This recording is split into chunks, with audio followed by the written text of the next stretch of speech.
Squirrels.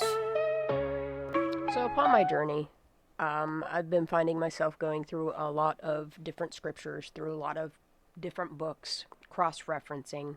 Today, I found myself in the book of Enoch 1. I'm on verse 18 right now. But while I'm reading, I am watching this movie, Above Majestic. Even the opening sequence is very interesting, the tones and the imagery that they chose to use.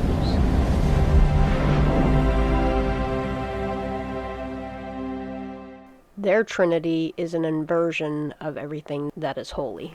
They open the movie with what seems like an incantation.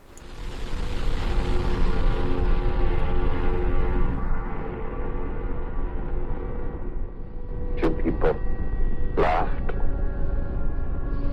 Few people cried. Most people were silent. I remembered the line from the Hindu scripture, the Bhagavad Gita. Vishnu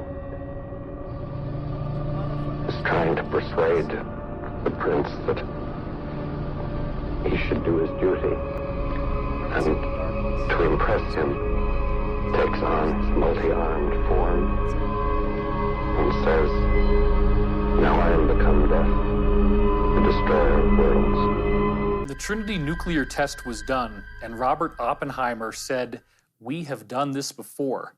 He was speaking from an informed perspective. In the ancient Hindu text, the Bhagavad Gita, there is a reference to a bolt of iron charged with the light of 1,000 suns. It describes radiation sickness. It describes elephants screaming and dying. The same culture that described what appeared to be the use of a modern nuclear weapon also was describing things like anti-gravity craft that flew through the air with no sound called vimanas. These craft could pass right through a mountain, and they also used some sort of particle beam weapons. You have human-looking beings that are larger than the rest of us and have blue skin, like Krishna, and they also have extraordinary abilities. And in addition to that, you have weird reptilian beings. There are people called Nagas who have a human-like top, but then from the waist down, they literally have a snake's body. So in this movie, it keeps going back and forth between scripture and technology. Just stay with me a little bit longer. Nuclear bomb looks and acts like is dutifully recorded in these Hindu scriptures. So Oppenheimer was aware that this weapon unleashed a fury unlike anything we'd ever seen before. Thomas Edison, Alexander Graham Bell, Marconi, Tesla. These were the rock stars. These were the people who made our lives so exciting. We have electric lights so we can read at night. We have thoughts being beamed wirelessly by radio, and then eventually even pictures through television. So everything that was created for good became corrupted and inverted for negative or profit. But not trust any longer that our toys would be the instruments of our enlightenment. They could actually be the instruments of our destruction. Exploding these nuclear weapons ended up basically acting as beacons to a number of races in our general area. The primary energy pulse that occurs in one of these explosions sends an energy that feeds back through the fabric of space-time. All stars, all planets are connected through electromagnetic filaments. It looks like a giant spider web all throughout the cosmos.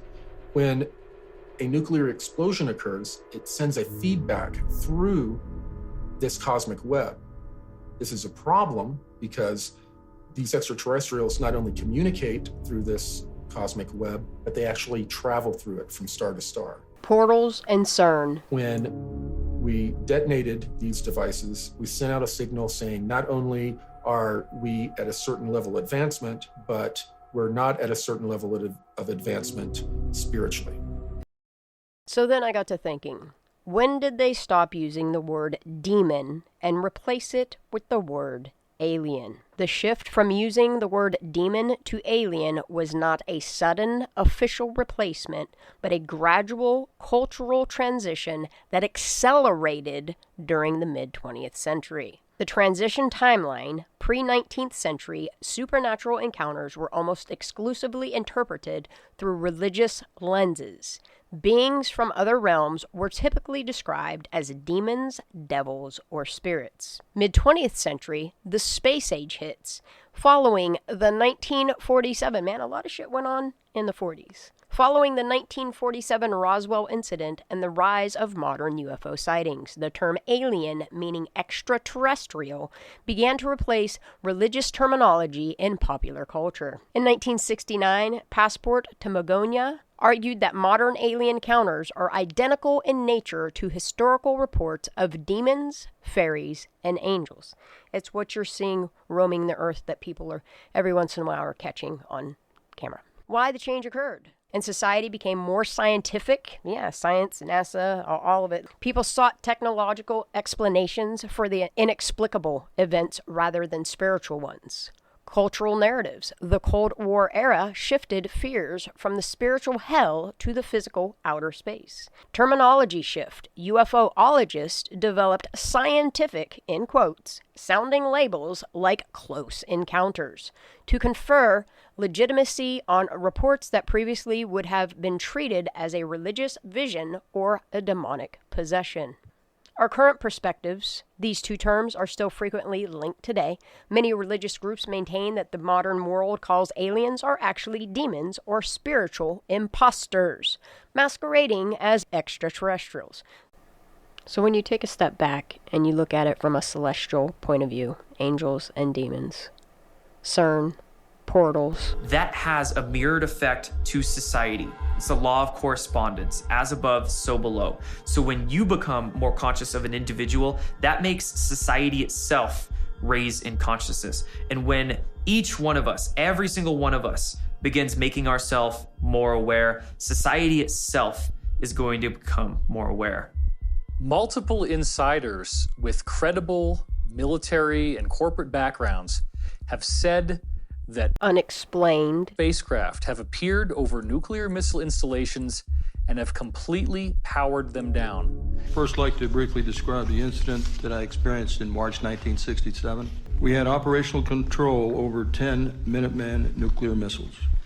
On the evening of March 24, 1967, while my commander was on a scheduled rest break, I received the first of two phone calls. The first call was to report unidentified lighted objects flying above the facility. Well, they were hovering above the nuclear silos, and what was happening was they didn't attack the nuclear silos. All they did was shut down.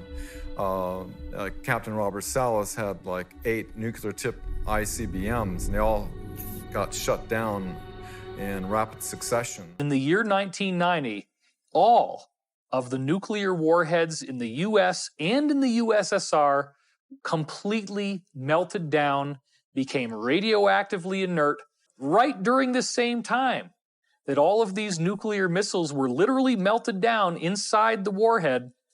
We also have this amazing formation appear on a dry lake bed in Oregon. During routine photo reconnaissance missions over Oregon, RF-4 jets spotted and took photographs of a huge carving in the desert over 1,000 feet across. The reality is that this is the same type of thing that's being done with crop circle formations, but on an even more impressive scale. And that mark was a symbolic statement from the holy heavenly beings. The mandala, remember, is supposed to be a symbol of the cosmic mind, a symbol of the creator, the origin of the universe, the geometric nature of how everything unfolds. So they're giving us a message.